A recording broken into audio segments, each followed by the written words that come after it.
Actualization is the highest level of psychological development and the complete realization of one's full potential. In this podcast, we talk about productivity, health, and mindset to help you reach your full potential and actually actualize.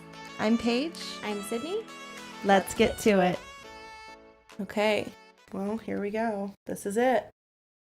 Off to the races. We're going. So, oh my goodness, Sydney, here we are. Finally. We're doing this. We're not going to talk about how long it took to set up these microphones. So, guys, however it sounds, this is how it sounds. Yeah. Because this is a work in progress. But, the main thing is we're just doing it. We're just doing it. A lot of the entrepreneurs that I follow, they talk about taking messy action. And I think this is a great example of taking messy action because we had something that we really wanted to do. This podcast, guys, we've literally been talking about this podcast since 2018. I don't know. We've been wanting to do something like this forever. But there was always so many different things in the way, but we just got to take action. So we were like, we're just going to buy the microphone. I had a microphone. Sydney was like, I bought a microphone. They're not the same microphones. That's what we're But you know what? We have the microphones. We're going to record. Yep. So this is it. Messy action. So yes. 2022 is coming up. Oh, I'm so excited. Oh my gosh. So let's talk about our 2021, kind of some of the things we struggled with so that we can talk about how we're going to make 2022 our year. Yeah. I'm so excited. I know I grew a lot in 2021 through some of those struggles. So I feel way more ready to take on 2022. Can I just say, people might not know, Sydney has just blossomed into this amazing woman. I'm so proud to be your friend. I just have to. Thank you. I just have to say that. For real. You keep me on my toes, and that's so nice because I don't know. Sometimes I feel like I'm always giving the advice or telling people what to do. And so to have someone that's like, hey, did you remember to eat today? Are you tracking your macros? It's really nice. And it's been nice to have someone to talk to at 5 a.m. because we are both in the 5 a.m. club Yes, now, we are. so. Well, I'm in the 4 a.m. club. Oh, yes. Yeah. Because Paige just has to keep upping the ante.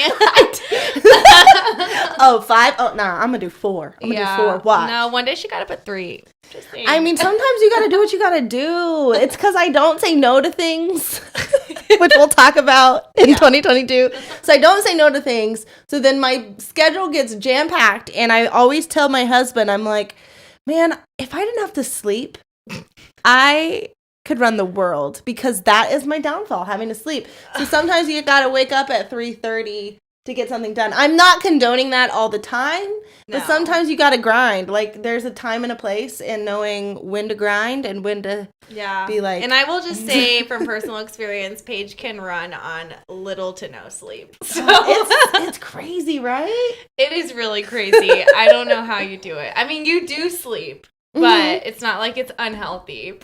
But I will say, you have always been one to, not sleep a lot. I call it, do you know who David Goggins is? Mm-mm. Look up David Goggins. Everyone listening, I recommend looking up David Goggins. He's, real hardcore, fuck sleep. So I'm, the low-key version of David Goggins. Anyways. Okay, so what do you think is something that you struggled with in 2021? I feel like I struggled with managing my time and just really trying to, I felt like I had a million things on my to-do list and I just felt like it was impossible to get it done. And so then I would just do nothing, which then would of course just make me more stressed out. Yeah. But that it's just numbing to just mindlessly do something that is not what you need to do. Yes. And so really taking control of that and figuring out how to get those things done. I feel like that's been the biggest game changer for me. What about you? Whew. My struggle of 2021 has been being realistic with my time and my goals and knowing when to slow down, because I have so many ideas, so many things I want to do. And like we were talking about, we do have to sleep. And so I would set these goals, like I'm going to get this done, this done, this done. And realistically, I can't do an 8-hour project in 3 hours. Figuring out how to be a realistic goal setter, and then figuring out how to navigate my time so that I can get the things done, but also not being hard on myself when I wasn't able to, create an entire website and a whole business in a week. Like, that's not feasible. Like, I need to slow down and yes, and set the realistic goals and stop being hard on yourself. Yes. Yeah. You are hard on yourself sometimes. I am. So you talked about managing your time. I kind of talked about time, because part of being unrealistic with goals like that is not having a system to track what it is that you're doing, how much time it's taking. So something that I know we both have done is time tracking. So tell me kind of about how you started time tracking and how you're going to carry that into 2022. Yeah. Well, I started kind of time blocking at work. I'm a teacher, and I just felt like I could never get all of this stuff done. I mean, you've heard it a million times from teachers. There's never enough time to plan and do all the things. And I just didn't want to take work home with me anymore, or feel like I had to stay late or come early. Like, no, I'm done with it. So I'm like, there's got to be another way. So I figured out, I just kind of made a to-do list of all the things that like needed to get done that week or that day, and then just blocked it out in the planning time that I knew I had, like my plan time that is scheduled in my day that I knew I was going to have uninterrupted, and just already had that scheduled. So then when I got to the plan time, then it wasn't like, okay, wait, what do I need to do? Because I already knew what I was doing.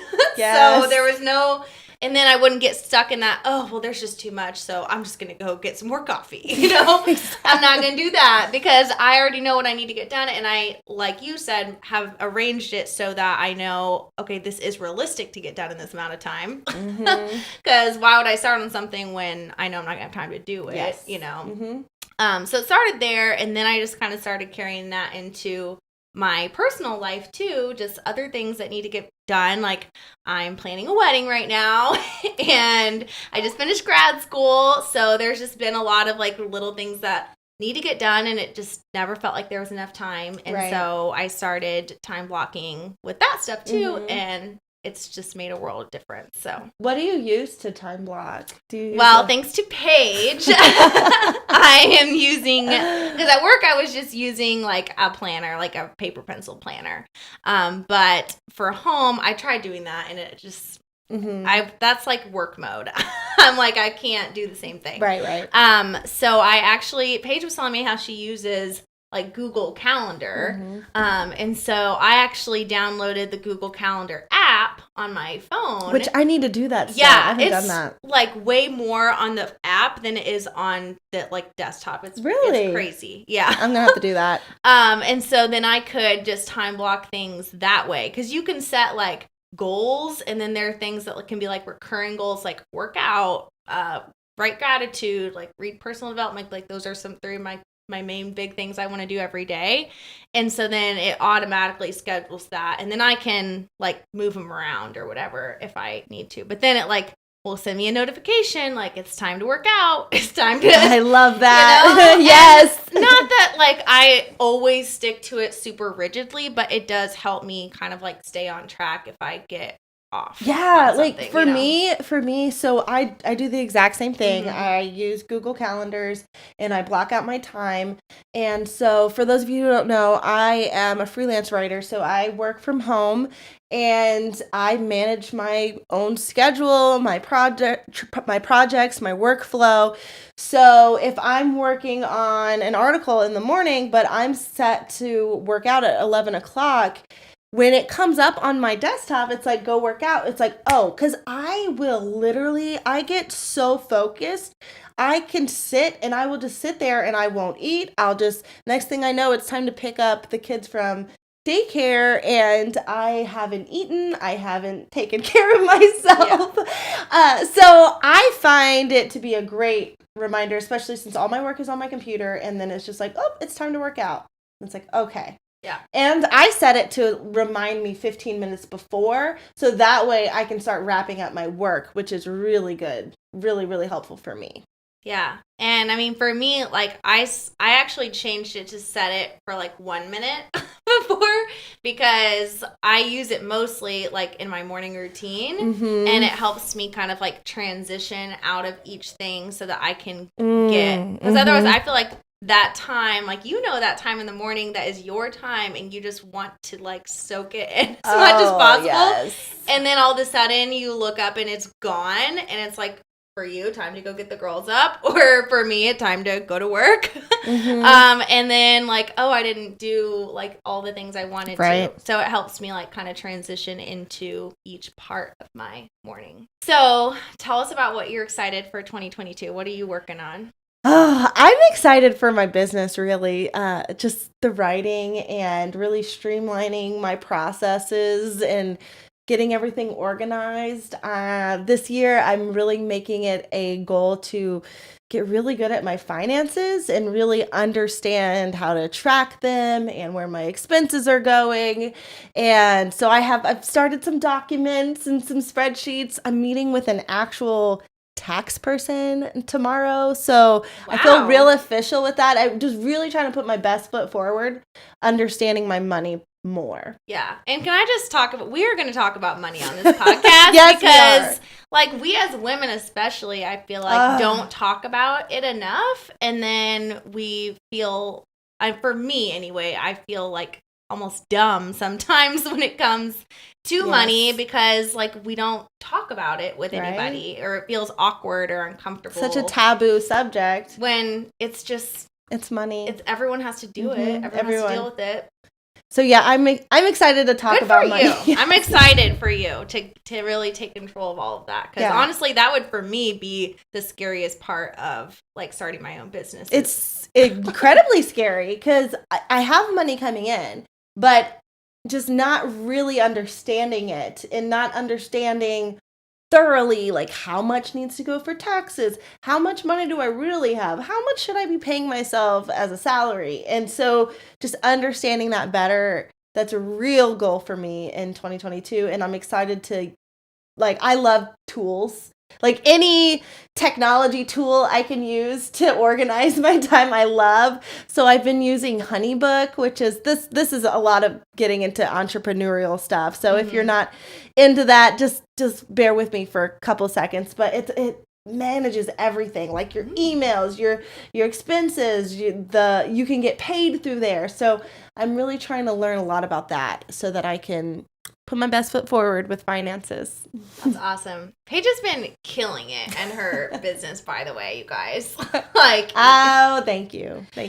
Seriously, I've been grinding. Yeah, and we have to do a whole episode of that. We'll get into it so you guys can really appreciate how much she's really doing, because it's awesome. Oh, thank you. Yeah. What about you? So what are you excited for 2022? Well, I just finished grad school, so that's off my plate now. So I'm so happy about that. Woo! Yes. And so now I'm really focusing on my wedding, getting my wedding planned, and just our bachelorette party coming up in May or whenever. I'm excited. Yes, we'll have to do an episode about that. No. Yes, not too many details, just a little bit. Yeah, so I'm excited. There's a lot of things to be excited for, but it is very stressful to me sometimes planning that, just because there's so many things. I mean, I do have an amazing wedding planner who's helping me with things. Good. So I feel very lucky in that respect, but it's still a lot. And so I'm excited to really like have the time now to tackle that. And then something else, I don't think I've told you. Ooh, okay. But I have really been thinking about my goals and what I want to work on. And it sounds silly to even say it out loud, but I'm just going to say it, is I really want to be a world traveler.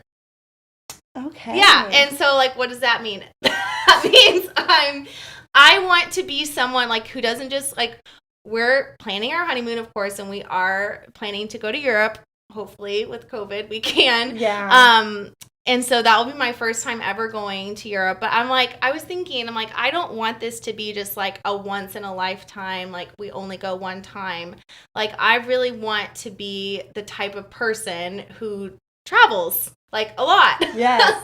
And so, like, not saying like every trip has to be international, but just I want to be better at like planning the trips and like just not having it be like a spur of the moment thing or like something that only happens once a year, but really being able to plan and budget and like figure out how we can get the time off of work and like all those things so that this is just like a regular part of our lives that my fiance and I that we can just do because it's something that we both really want to do. And Yes. so I am working on like trying to learn how to be a world traveler. I love that. Sydney the travel guide. I Yeah. love that. Yeah. I love So that's going to take a lot of organization, a lot of planning, a lot of finance, like money management. Yeah.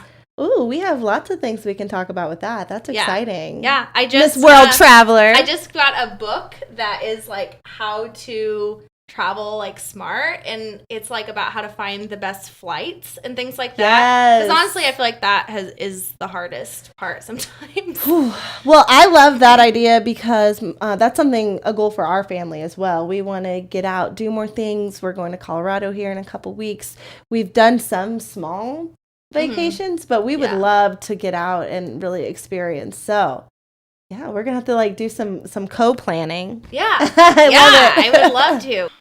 I'm really excited to feel like I am in control of that. I finally feel like I'm in control of a lot of things in my life, and so I want to tackle this next. So in 2022, what can everyone expect to hear from us? What are we going to talk about? Well, we're going to talk about how we manage our time with time blocking and some tools we use.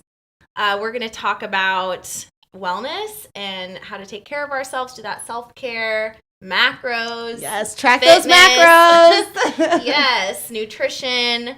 And we're going to talk about like productivity and how to really make the most of our time and do all of the things that you need to do and that you want to do. Love it. And also just some mental health stuff too, because as women, we are so hard on ourselves, and I think it can be so hard to feel like we're doing the right thing. So just being real honest and real with you guys, talking about our struggles, and hopefully you can share some of your struggles with us along the way as well. Yes. We're so excited to be here in 2022. Yes. This podcast that we've been working on has been in the works forever. It has been. And we just want to grow a community of awesome women, awesome movers and shakers. And I really look forward to 2022 with you guys. Yeah, me too. Until next time. Bye.